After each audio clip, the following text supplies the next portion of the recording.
So, as a gentle introduction, I should start with this one, Stormraven.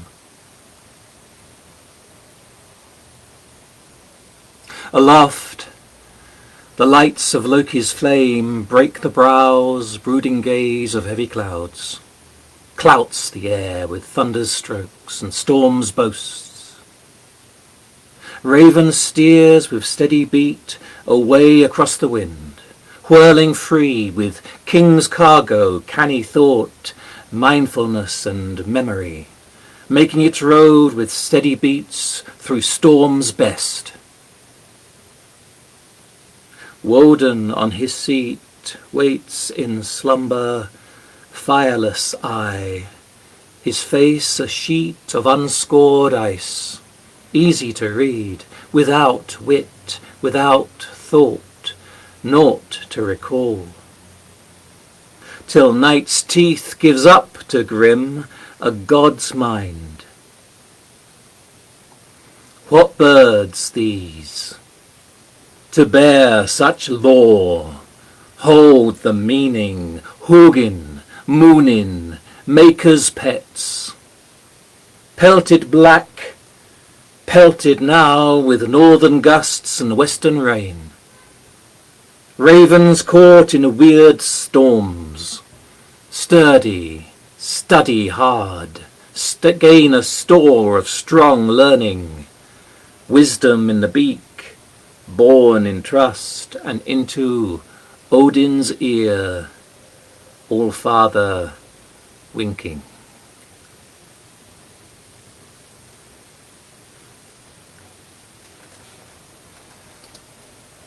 It seems above all Odin's desire is for knowledge, to know things, to see things, to know things, and so he surrendered his eye for a drink from the well of weird in his continuous quest. Some of these poems are very much about transformation and of the raven as a beast of transformation. And I mentioned the Morrighan, the Celtic, Irish battle goddess, amongst other things. Ravens having that connection with the battlefield, picking over the dead, and connections with the gallows again, picking at the hanged corpse. Maybe that's the source of the connection with knowledge that they have. But here was one for her, for their mistress, the Morrighan. Though you could not let me in, you opened your cloak, and all the ravens flew, fierce, hungry birds, gift of your desire. You could not let me in, but how that silver-black wind brought me alive from the battlefield, blood left behind. Thump in my face of wing feathers, catch in my eye of claw and beak, retch in my ear of bird tongue, bird rasp, gagging, and simplest touch, the press of your breast in passing. Though I stand now naked in the air, alone abandoned, warrior bled, goddess, you bring me to you, out of dead.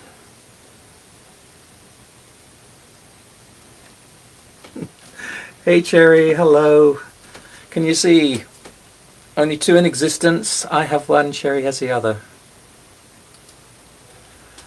And as I said, I'm not doing any Lotsman poems, even though he does have the nickname of the Crow at times.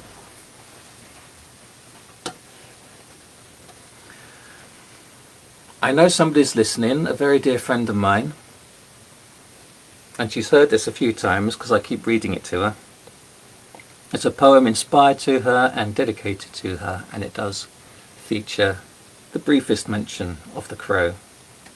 So this is for Suz, and it's called Suzerain. She has grown feather-boned.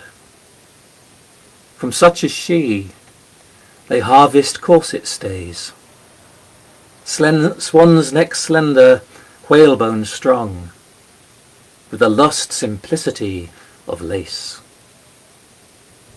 As rich as lace in her history, intricacy, possessing now the delicacy of cloud in a blue sky, and sunshine fragility upon a whited shoulder, a fine weave of skin lightly dusted with lines.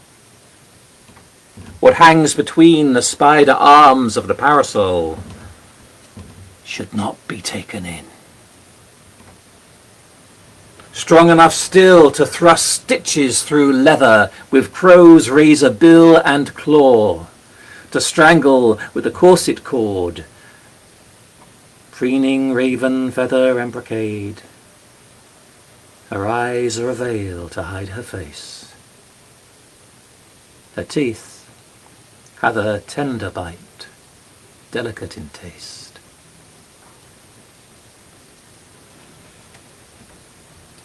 I hope you enjoyed that, Saz. You probably get tired of hearing it soon.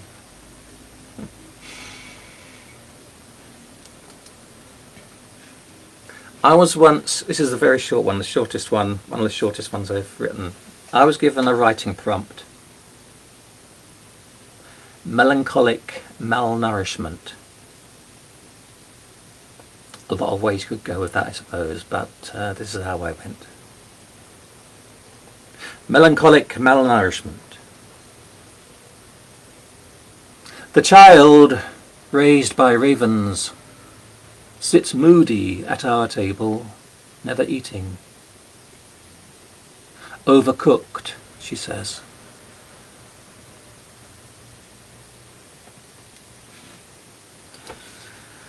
Can you imagine stories of children raised by wolves, raised by bears, being raised by ravens?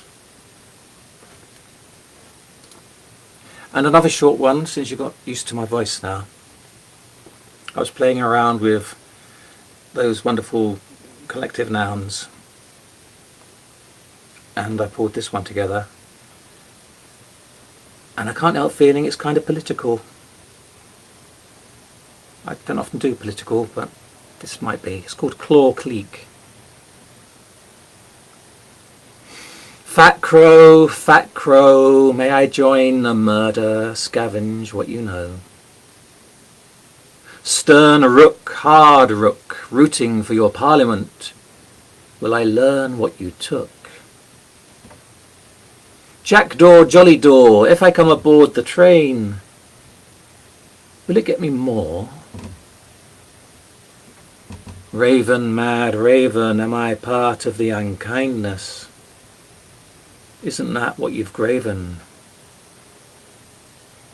Blackbirds, all blackbirds, adding to the grind with collective words.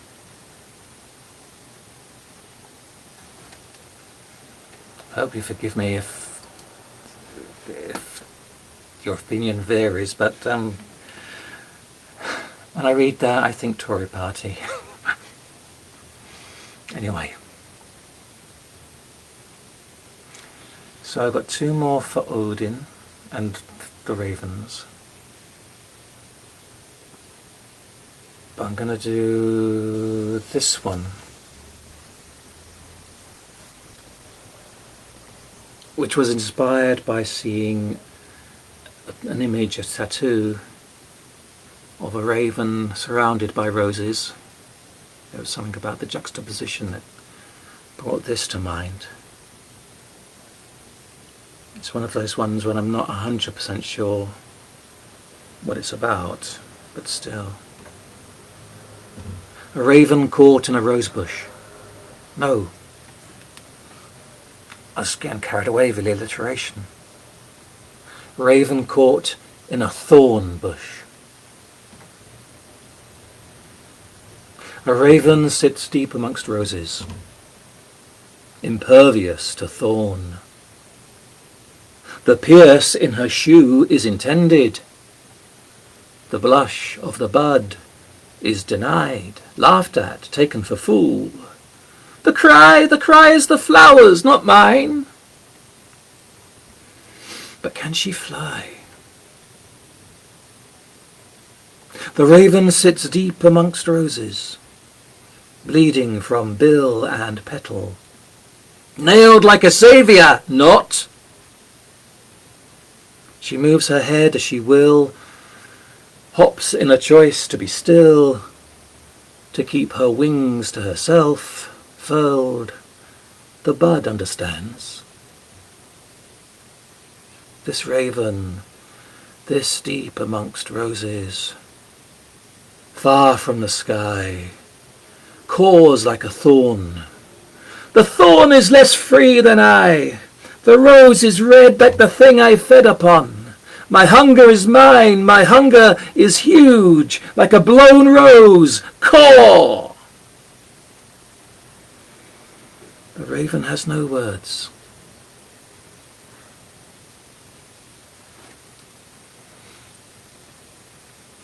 It does put me in mind of the Old English rune poem, the verse there for the thorn, which translates sort of roughly as, the thorn is thoroughly sharp, whoever you are, but it's worse if you insist upon staying amongst them. So now I get a feeling of somebody in a sad position they don't want to be in.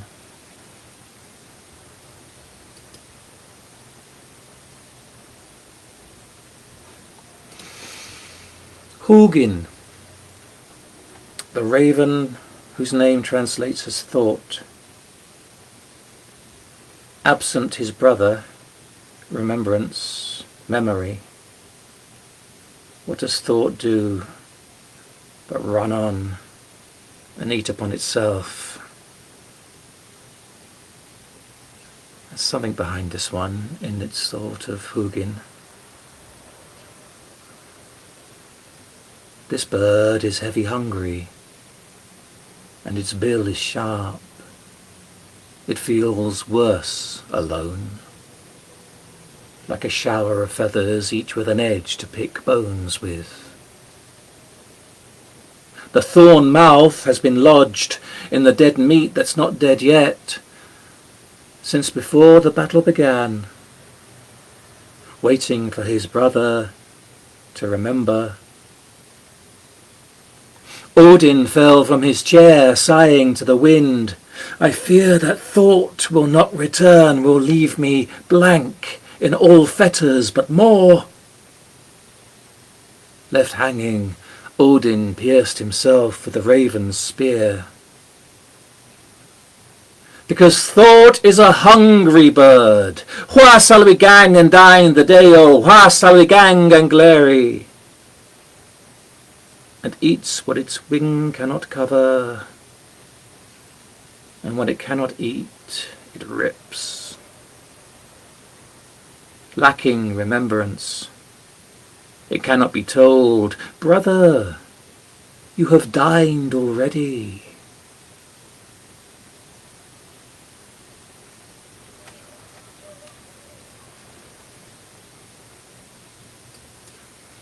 Something in that has me thinking of those nights, which I'm sure we all share, when the night, the world suddenly seems that much more quiet and our thoughts suddenly become the loudest thing there is.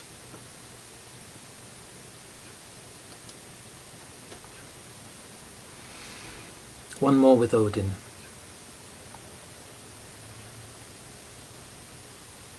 It's an unusual one, this one. I've written before now a couple of pieces, several pieces in fact, as tribute to somebody who's died.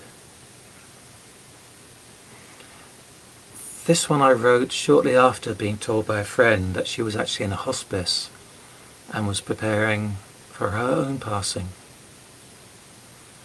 Like me, she is a friend of Odin and the gods of the Old Norse. And she'd spent her life, I think, in relationship with him.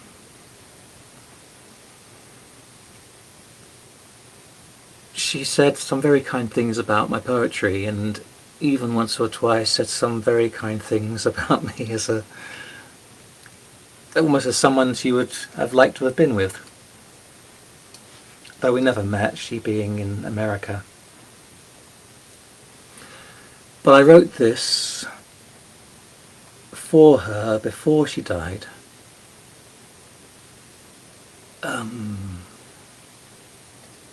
Addressing the approaching end and hoping that it would give her some comfort, or at least some pleasure.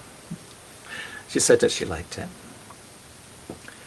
I called it Forthfaren, which is Old English meaning going forth before, those who have passed, those who have already gone, or going forward, or something that's clumsy. And it talks of her being brought to Odin by Odin's wife Frigga and being bestowed into his hands. Odin being, amongst other things, the psychopomp who will lead the soul from here to the halls of the ancestors, or wherever is the fitting place for them to be. So this is for Diane, Forthfaren.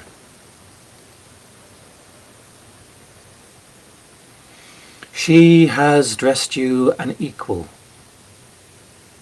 draws you now, the house become too small, hearth fire dimming, out to the evening, to the opening of heaven.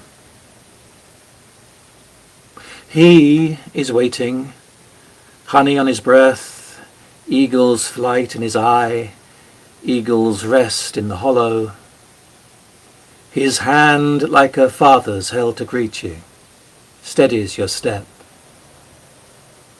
Stop to bid her goodbye, she frees you to his foresight and care. I will see you the other side home. Words soft spoken work through your body as remembrances of love. Long forgotten touches silent on skin skim again over beauty. Where his eye lights, the lover's smile rekindles, carried always. Crazed and wild moments blazing on the hill like beacon fires, all a gathered blush. Guiding he turns, brings to his shoulders his bright ravens. In their beaks and wings your best wisdom rides in their minds. Rings of dropped treasure. Many see richness there, ravens' thought and memory made more. Moments away, kin and kindly ones, places kept for you, hover, air shimmers at the edge of the garth. When a cry from the crowd, crow harsh in urgency, Odin, allow me! An unknown poet, older than he was, used to travel, fire in his face, flared by sadness. My Firth I send you, flying high waves like my father before me, with filled beak, to blurt goodbye with the god already by you. My sorry words beside his wide knowing drip like the last of rain, but drops so small can still hold the sun. And smiling I offer my thin lips as thanks, my thrown hand as well-wishing and worship. Tears more keenly though, a kiss on your mouth, just long enough. Lending his strength, Odin's arms all bringing, lead to worlds beyond worlds, wayfaring now.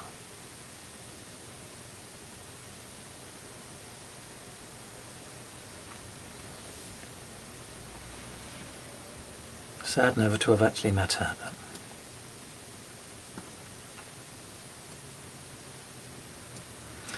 two more. That was the last of the ravens, with two of the crows now. Wonderful birds, all of them, so clever.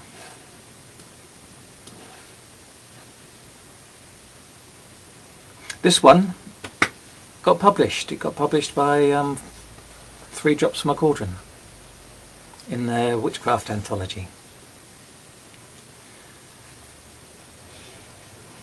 And it's a story, not a long story, a story in 5 parts. Part 1. The forest is empty, even of song, even of silence. A crow's threnody stabs at the quiet, the soft creaking long of a hanging corpse, its coarse melody winging through brambles. The yellow-touched clearing slants sun around the dust and theft of stillness. The blackbird settles, head held aloft, peering sharp through a sideways glance, divining illness. Stepmother silence, protecting her lines, would smother all sound. But the wanton crow begs to differ, cries dissent, dressed to dine in formal black, descends upon the row. Haughty the lone black bird commands the glade. The sudden slash of rising wing cuts high, to fall a slick feathered guillotine blade severing air. It turns the other eye. Part 2. Careful in his steps, suspicious of harm, the hunter dismounts, displaces the air of forest glade, feels the earth, finds it warm, sees no trail of singers passing, no snare. He is canny. The heart of the clearing holds the last of a cadaver, a crow's repast. There is danger present. Hearing nothing, seeing less, undoubted, he knows. Part 3. A solitary feather falls, slow drops onto spear grass of green and darkened red. The molten black plumage peels away, stops, reveal an arm of twisting white instead. A rain of feathers down to clot, to pool among the razor grass, and out that lake of oil-coloured flight, her blood to cool, a damsel steps, that from the breast would take the heart or soul of anyone. The hunter starts, and arrows juddered strike, hitting true within the mark. The vision throws a gaunter shadow on his face, a more bitten hue. Part 4. A solitary feather floats, short hops, locust-like, against the sloped missing breeze, breaks its flight against his thigh, slices, stops. Caught beneath his hand, caught in return, sees blood from the thumb tip. Like a fletcher's blade, a second black feather cuts the air, straight as arrow's flight. He seeks to evade, is caught, sees his lifeblood rolling in spate. A hurricane of feathers wheels, stripping clothes from his limbs, taking skin from the muscle, breath from the lungs, tissue from the bone, ripping thought, wit, memory from the polished skull.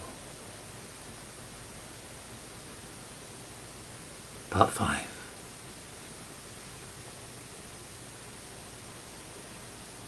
The forest now is empty. Even song, even silence, stands absent from the place. But the whistle finds a way through the long thigh bone, through the grinning, cavitied face.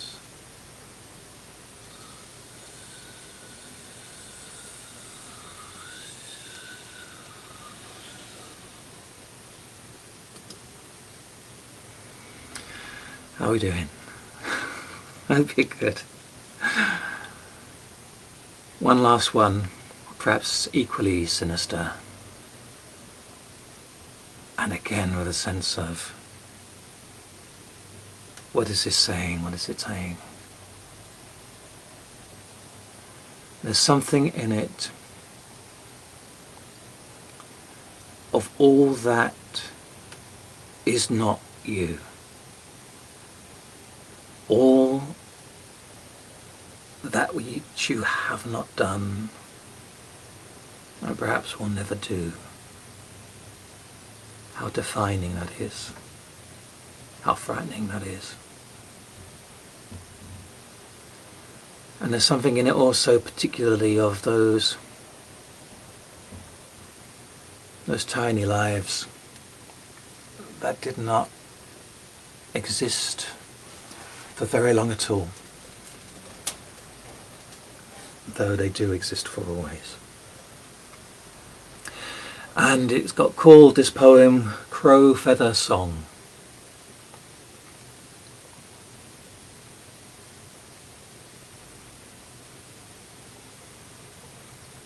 I can show you how beautiful you are, carried on the air like a crow's wing, caught in the ear of this unknowing unknown, followed on the breeze to the desolate ways, to the overhung crow feather song. I can show you how fair you have become. Hand on the lip of the cave, unknowing unknown, head dipped, looks in, amongst the fat drips, amongst bilious pools, into crow's eye dark. Closer, come, fair one. You will not believe unless you see. Body disappears into shade, into crow's core cave, bump and scrape. Remove your shirt, unknowing unknown. Let the light that is rest on your bone. I shall press this through to your heart. All you shall never be. All you shall never be. Never bruised by the punch, never left unloved, never undone, never less than whole. Never once regretted, never not meant to be. This is me in the never was, and you will never be, never was. Crow beak sharp passes through the heart, leaves a never was mark. Yes, I am beauty, says the unknowing unknown, and you always will be. Steeping from the shadow, never part of who they were, the unknowing unknown throws a kiss to the black-winged, cawing bird.